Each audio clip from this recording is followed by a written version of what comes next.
The life of John Joseph Travolta, measured by box office receipts and cultural footprint alone, would qualify as one of the most remarkable in American entertainment history. Born on February 18, 1954, in Englewood, New Jersey, he was the youngest of 6 children raised in an Irish and Italian Catholic household just outside New York City. His mother, Helen Cecilia Burke, was an actress, singer, and high school drama teacher who embedded performance into the daily fabric of family life. His father, Salvatore, had been a semi-professional football player before becoming a tire salesman. The household was not wealthy, but it was charged with a particular energy that young John absorbed early and never released. By 16, he had dropped out of high school to pursue acting full-time, with his parents' support, moving through commercials, small television roles, and off-Broadway productions. His first professional stage credit came in Rain in 1972. He toured in a minor role in Grease before making his Broadway debut in the 1974 musical Over Here, alongside Patty and Maxine Andrews. The momentum was building quietly. The question was not whether it would break through, but how completely it would when it did. The answer came in 1975 when Travolta landed the role of Vinnie Barbarino on the television sitcom Welcome Back, Kotter. Overnight, he became a teenage sensation. Fan mail arrived by the thousands. Magazine covers multiplied. Teen idol status was conferred before he had fully settled into adulthood. His mother, the drama teacher, reportedly worried that playing such a low-intelligence character would limit how seriously the industry would take him. History would render that concern unnecessary. While still appearing on the show, he crossed into film with a small role in the horror production The Devil's Reign in 1975, and then a supporting part in Brian De Palma's Carrie in 1976. De Palma later noted that even in a secondary capacity, Travolta had a quality on screen that commanded attention and could not be manufactured or taught. That quality was about to carry an entire cultural moment on its own. Saturday Night Fever arrived in December 1977 and transformed John Travolta into a global phenomenon. Playing Tony Manero, a young man from Brooklyn who found liberation on the disco dance floor, Travolta delivered a performance of raw physical energy and surprising emotional depth. The film soundtrack, featuring the Bee Gees, sold tens of millions of copies. The iconic opening sequence of Travolta walking down a Brooklyn sidewalk to the sound of Staying Alive became instantly embedded in the visual memory of American popular culture. At just 24 years old, he received his first Academy Award nomination for Best Actor, making him one of the youngest performers ever recognized in that category. But what few in the audience watching that film could have known was that during its production, Travolta had already experienced a grief that would foreshadow many more to come. So what was happening behind the scenes while that career-defining film was being made? During the production of Saturday Night Fever, Travolta had fallen into a romantic relationship with actress Diana Hyland, who was 18 years his senior. She had portrayed his mother in the 1976 television film The Boy in the Plastic Bubble. While he was still in the middle of filming Saturday Night Fever, Hyland's breast cancer returned following an earlier mastectomy. Travolta flew back to Los Angeles to be with her, and she died in his arms on March 27, 1977. He was 23 years old. The grief was visible, real, and documented by those who worked around him.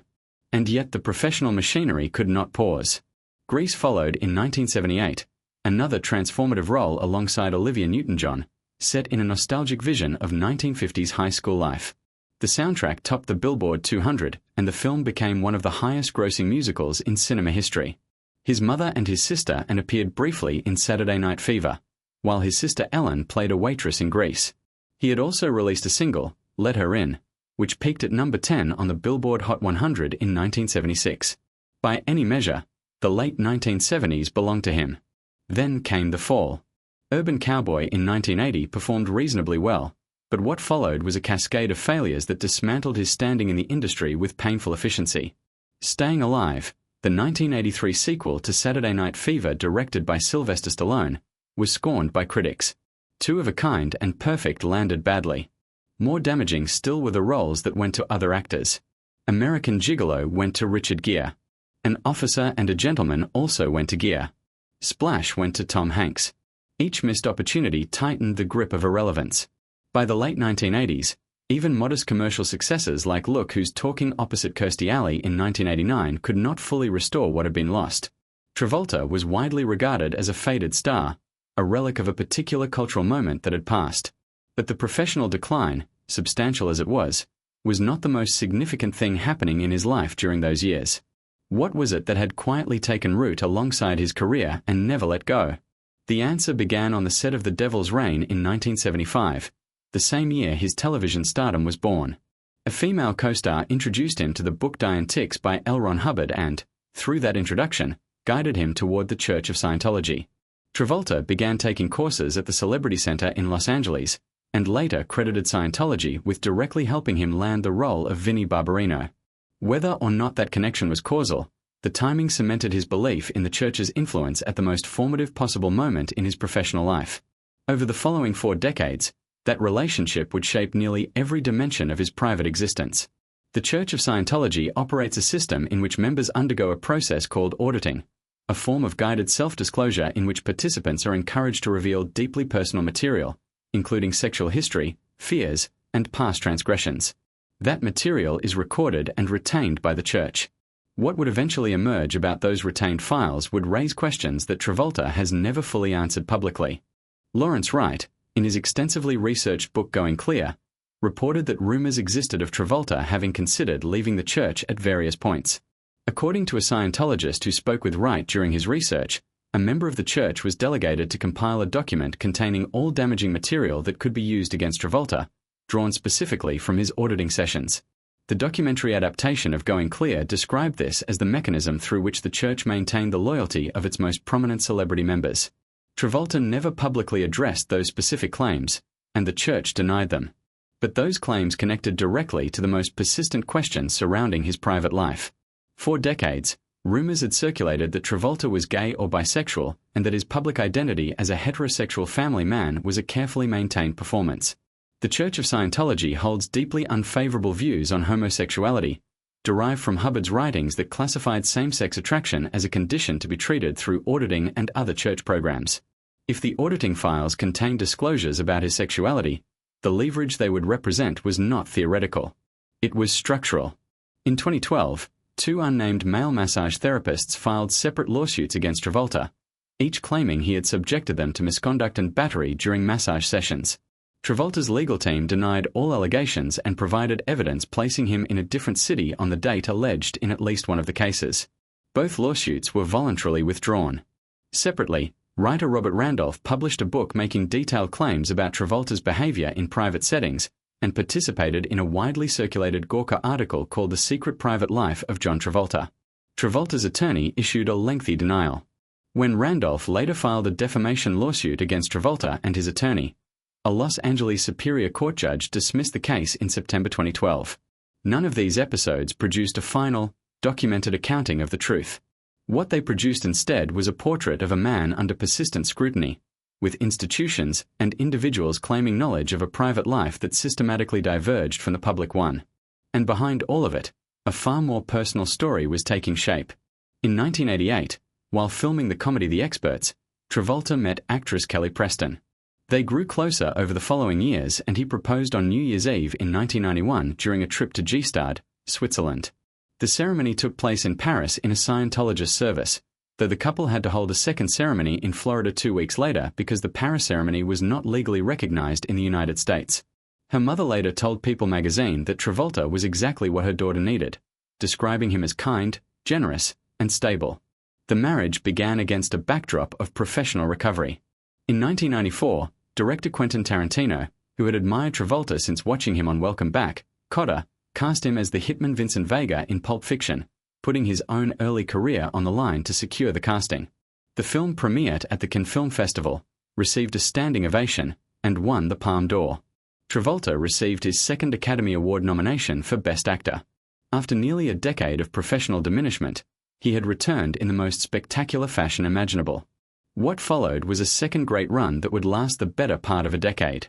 Get Shorty in 1995 earned him a Golden Globe Award for Best Actor in a Musical or Comedy. Face Air Off opposite Nicolas Cage in 1997 became a massive action blockbuster. Broken Arrow, Michael, A Civil Action, and Primary Colors all maintained his standing in the upper tier of Hollywood leading men. From the outside, the story looked like one of redemption and reinvention. But inside the marriage, inside the family, and inside the relationship with Scientology, tensions were accumulating that would eventually become impossible to ignore. John and Kelly's first child, Jet, was born in April 1992. From early in his life, Jet experienced significant health challenges. He had been diagnosed with Kawasaki disease as a young child and had also been diagnosed with autism. He suffered regular seizures. Travolta and Preston did not publicly discuss their son's conditions for many years, in part because of their religious beliefs. Scientology has historically held skeptical views toward conventional psychiatric diagnoses. The silence surrounding Jet's health became impossible to maintain after a single date changed everything. On January 2, 2009, while the family was vacationing in the Bahamas, Jet Travolta suffered a fatal seizure. He was found in the bathroom of the family's vacation home, where he had fallen and struck his head.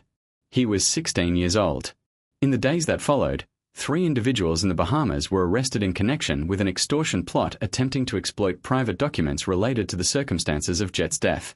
One of those arrested was a Bahamian senator named Pleasant Bridgewater, who was charged with conspiracy to extort and subsequently resigned from the Senate. During the trial, Travolta took the stand and publicly confirmed for the first time that Jet was autistic and had suffered regular seizures, typically occurring every 5 to 10 days. After a mistrial, Travolta chose to drop the charges. He later stated that his immediate family and his faith helped him process the loss. In memory of his son, he established the Jet Travolta Foundation to support children with special needs. Then came July 12, 2020. Kelly Preston died at their home in Clearwater, Florida, at the age of 57. She had been diagnosed with breast cancer in 2018, but the diagnosis had not been widely shared publicly. She had been receiving treatment at the MD Anderson Cancer Center in Houston and at other medical facilities. Travolta announced her death on Instagram, writing that her love and life would always be remembered and that he would be taking time to be present for his children. The post carried the weight of a man standing at the edge of an enormous silence. Her death reignited scrutiny of Travolta's relationship with Scientology, and questions circulated about whether the church's skepticism toward conventional medicine had influenced how members approached serious illness. What is documented is that Preston sought treatment at mainstream medical facilities, which places her case outside the most severe examples of Scientology's influence on healthcare decisions. But the questions did not stop there. Following Preston's death, reports emerged suggesting Travolta had begun distancing himself from the Church of Scientology. Sources describe him spending time with people the church would not typically approve of and pulling back from the active participation that had defined his relationship with the organization for decades. He made no public statement confirming a departure, and the church did not comment on any change in his membership status. Given how the church has historically managed prominent members, a quiet, undeclared distance is consistent with how such separations tend to unfold. For decades, the church had understood that celebrities like Travolta and fellow member Tom Cruise carried enormous persuasive power with the general public, and that power was deployed deliberately. For Travolta, serving that function meant allowing his personal endorsement to stand as a public shield for an institution that was simultaneously, according to multiple former senior members, using his private disclosures as leverage. His daughter Ella Blue has followed her parents into performance, releasing an EP in 2025 dedicated to her late mother. His son Benjamin has grown up largely out of public view. Travolta returned to television with considerable success in 2016, portraying lawyer Robert Shapiro in The People v. O.J. Simpson, American Crime Story, earning Emmy and Screen Actors Guild nominations and reminding audiences that his range as a performer had never truly disappeared. The full accounting of John Travolta's life resists any single clean narrative. There is the public story of the teenage dropout from New Jersey who became a global icon, fell from grace, returned in triumph, and endured losses that would have shattered lesser individuals.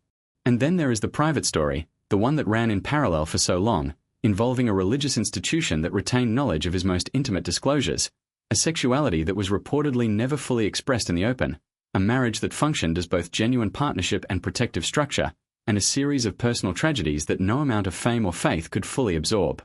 What persists after all of it is the work itself. Saturday Night Fever remains a defining cultural artifact of the 1970s.